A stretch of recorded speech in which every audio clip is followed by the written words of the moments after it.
Bonjour et bienvenue dans la suite de la leçon les systèmes mécaniques oscillants. Dans cette partie, nous allons aborder le pendule de torsion. Un pendule de torsion est constitué d'un fil métallique de constante de torsion C et d'une barre homogène AB fixée en son centre d'inertie grand G à l'une des extrémités du fil. L'autre extrémité du fil est fixée en un point d'un sépore. Le pendule de torsion oscille autour d'un axe fixe delta confondé avec le fil, sous l'effet d'un couple de rappel ou ce qu'on appelle le couple de torsion, exercé par le fil métallique. Le moment du couple de torsion est mc égale moins c fois θ, avec c une constante positive appelée la constante de torsion, s'exprime en newton-mètre par radium. θ, l'angle de torsion, s'exprime en radium. Donc le pendule de torsion est formé d'une barre homogène AB, reliée en son centre G par un fil de torsion. L'autre extrémité du fil est fixe. On écarte le pendule de sa position d'équilibre d'un angle θ max dans le sens positif, puis on le lâche sans vitesse initiale à l'instant t égale à 0. Donc la position d'équilibre du pendule, c'est la position repérée par ce trait discontinu qui correspond à θ égale à 0. C'est ça la position d'équilibre. On étudie le mouvement du système dans le référentiel terrestre supposé galiléen. La position de la barre est repérée à chaque instant t par son abscisse angulaire θ. On néglige les frottements. Donc on va chercher premièrement l'équation différentielle des mouvements. Donc la barre elle est animée d'un mouvement de rotation autour d'un axe fixe delta confondé avec le fil. Donc on va appliquer la relation fondamentale de la dynamique. Mais avant d'appliquer cette relation, on va faire le bilan des forces qui s'exercent sur la barre. Donc le système étudié c'est la barre AB. Le bilan des forces extérieures, il y a le poids P, poids de la barre, R la réaction des fils et C le couple de torsion de moment MC égale moins C fois θ. A noter que les deux forces P et R, leur direction est confondue avec l'axe de rotation delta. Donc leur moment par rapport à cet axe est nul. Donc en appliquant la relation fondamentale de la dynamique à la barre, on a sigma des moments qui est égal G delta fois θ de point. Donc le moment de P par rapport à delta plus le moment de couple de torsion par rapport à delta plus le moment de R par rapport à delta égale G delta fois θ de point. Donc on a dit que le moment de P et le moment de R sont nuls car les droites d'action sont confondées avec l'axe delta. Donc il reste MC égale G delta fois θ de point. Avec MC égale à moins Cθ, donc moins Cθ égale G delta fois θ de point. D'où l'équation différentielle des mouvements des pendules s'écrit sous la forme θ de point plus C sur G delta fois θ égale à 0. A noter que θ de point c'est la dérivée seconde de θ par rapport à t. Donc c'est l'équation différentielle de deuxième ordre.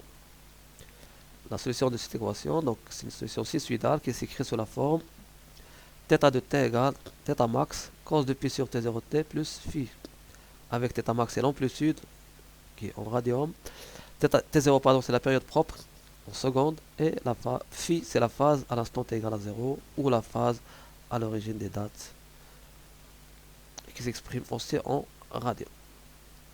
On rate.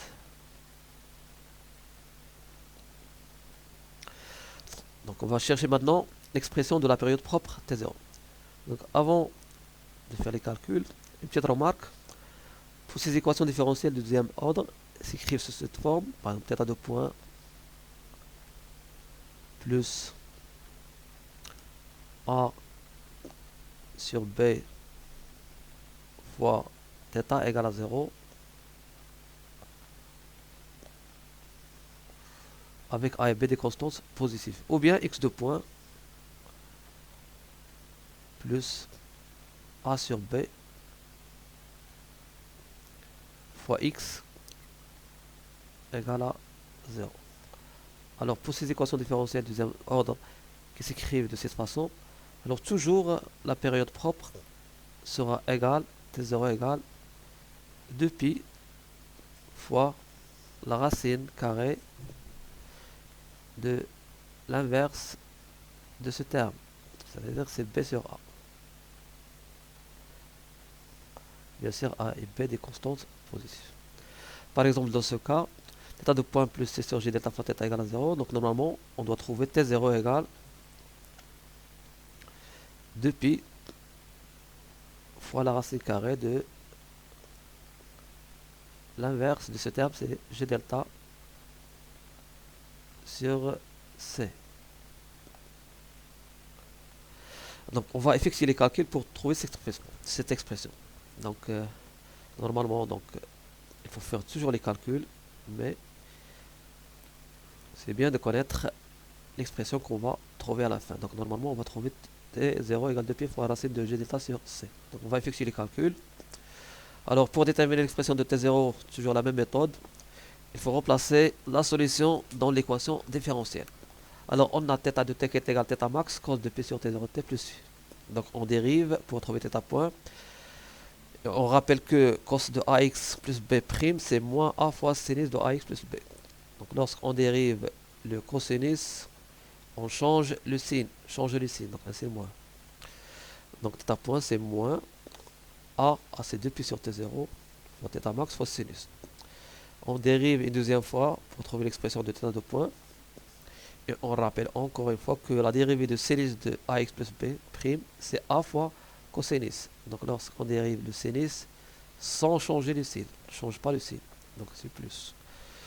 Donc c'est moins θ max fois 2pi sur t0 fois 2pi sur t0. Ça fait 2pi sur t0 au carré fois cosinus.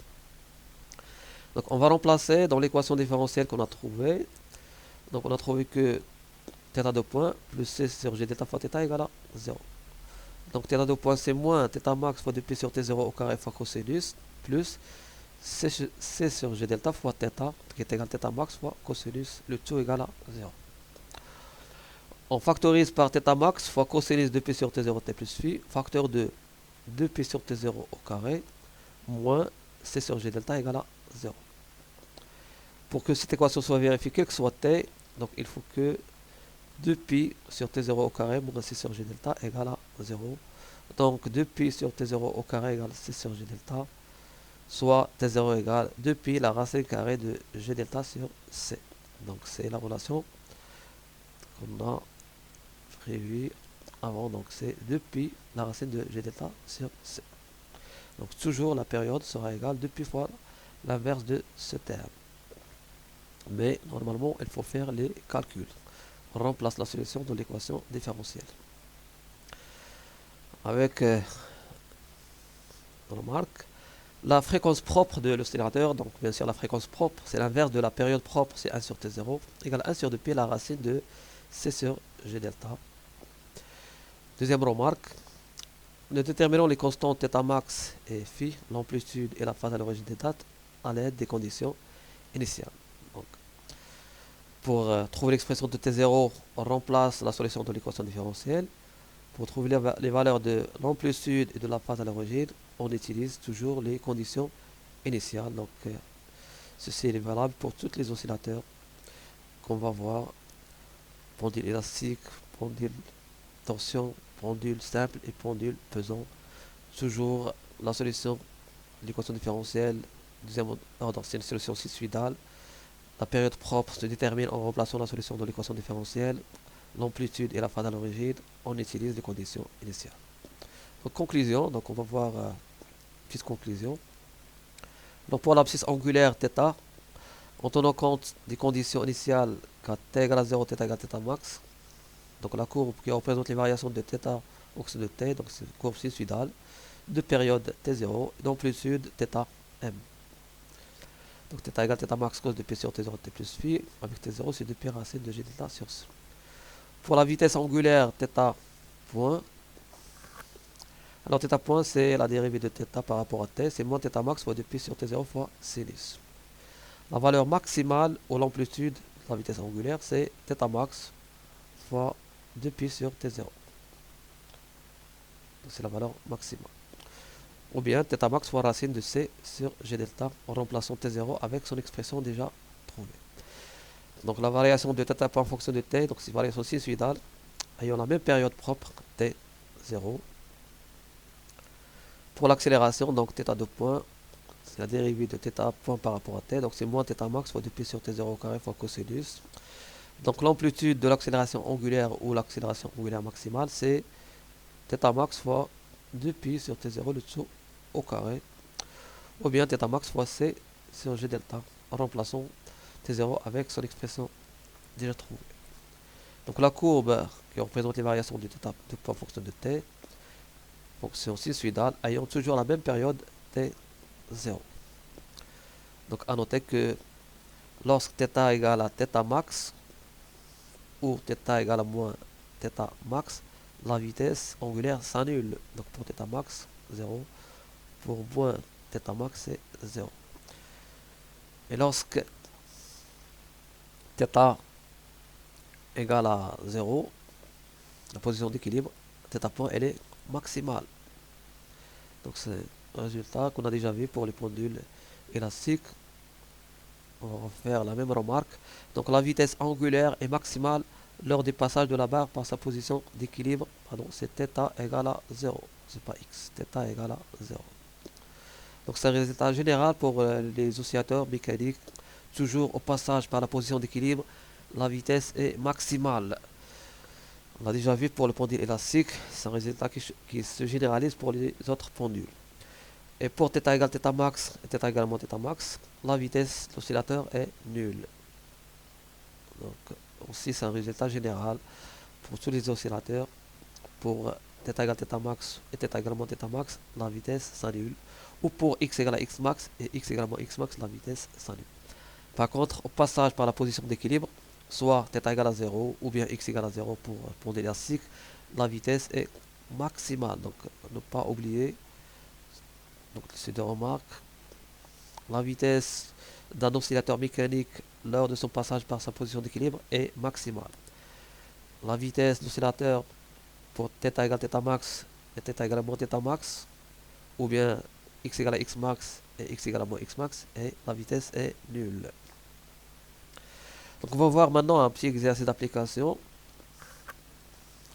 On réalise le dispositif ci-dessous qui est constitué par un fil métallique de constante de torsion C, une tige métallique homogène sur laquelle on fixe deux corps ponctuels identiques S de même masse M égale 50 g, à la même distance D de l'axe delta qui passe par le milieu de la tige. Donc le système est formé par une tige métallique homogène. On place deux corps ponctuels de même masse petit m à la même distance D de l'axe de rotation delta. Le moment d'inertie du système tige plus les deux corps ponctuels est G delta égale G0 plus 2m D au carré, où G0 est le moment d'inertie de la tige par rapport à l'axe delta. Alors le moment d'inertie d'un système, c'est une grandeur additive. Donc on a un système constitué par la tige et deux corps ponctuels. Donc le moment d'inertie du système sera égal au moment d'inertie de la tige qui est égal à G0 plus le moment d'inertie des deux corps ponctuels. Alors pour le corps ponctuel, le moment d'inertie c'est m fois la distance au carré. Donc pour le premier corps, donc on a md carré. Et le deuxième corps, la même chose, m fois d carré. Donc m fois d au carré. Donc ça fait G0 plus 2m d carré. Donc c'est le moment d'inertie du système formé par la tige et les deux corps ponctuels. Où G0 est le moment d'inertie de la tige par rapport à l'axe delta. On écarte le système de sa position d'équilibre d'un angle θ max et on l'abandonne son vitesse initiale, on néglige les frottements. Première question, en appliquant la relation fondamentale de la dynamique, établir l'équation différentielle des mouvements. Alors pour le système étudié, donc c'est le système formé par la tige et les deux corps ponctuels. Donc c'est ça le système étudié. Alors on a la tige, elle est homogène. Les deux corps sont identiques de même masse. Donc le centre d'énergie du système tige plus les deux masses coïncide avec le centre de la tige ici. Donc c'est G, le centre d'énergie du système formé par la tige et les deux masses. Donc le bilan des forces qui s'exercent sur le système, il y a le poids P du système, la réaction du fil et bien sûr donc il y a le couple de torsion exercé par le fil de torsion. Ça c'est le fil métallique. Donc le système est soumis à l'action de trois forces, le poids du système P, la réaction R des fils et le couple de torsion de moment, on rappelle toujours le moment de couple de torsion, c'est moins c fois θ. Donc le système il est animé d'un mouvement de rotation autour d'un axe fixe delta, donc on va appliquer la relation fondamentale de la dynamique. Donc on applique la relation fondamentale de la dynamique à la tige plus les deux corps ponctuels. Donc la relation fondamentale de la dynamique, sigma du moment égale g delta θ de point. Donc le moment de P par rapport à delta, plus le moment de couple de torsion, plus le moment de R, égale g delta fois θ de point. Alors pour les deux forces P et R, ce sont deux forces, leur direction coïncide avec l'axe de rotation. Donc leur moment par rapport à cet axe est nul. Donc le moment de P égale le moment de R égale à 0, car les droites d'action sont confondus avec l'axe delta. Donc il reste MC égale G delta fois θ de point.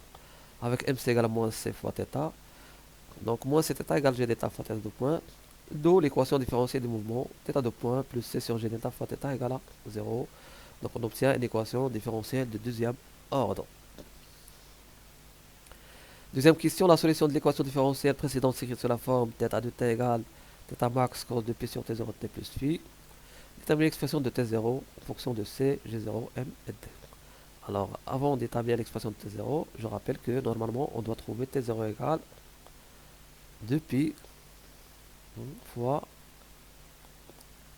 l'inverse de ce terme. Donc, voilà, racine carrée de G delta sur C. Donc, on va vérifier ça avec les calculs.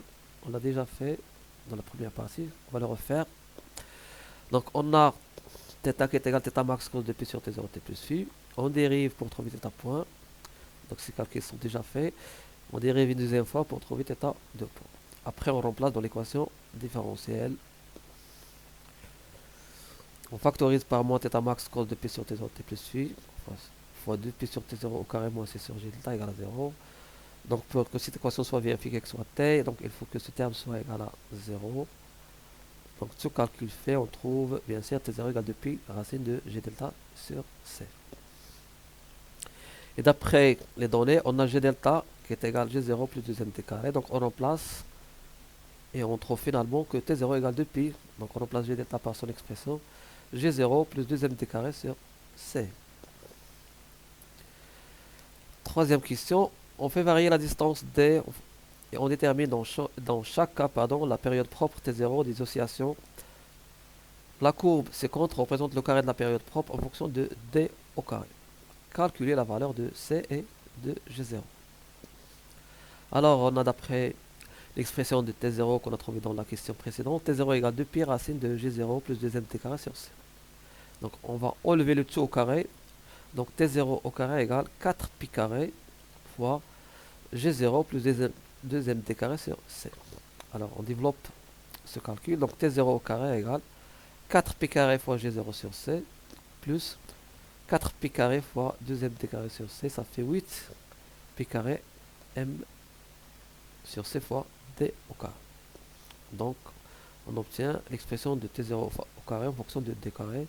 Cette équation on va l'appeler l'équation 1. C'est-à-dire par d'autre part la courbe T0 au carré en fonction de D carré, c'est une droite qui ne passe pas par l'origine, donc c'est une fonction affine. Son équation s'écrit sous la forme T0 au carré égale A D carré plus B. On va appeler l'équation 2.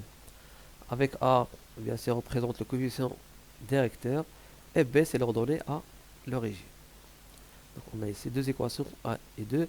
Donc on va identifier les deux équations 1 et 2. Donc en identifiant les deux équations, on trouve que 8pi carré fois M sur C, elle est égale à grand A. Et 4pi carré G0 sur C,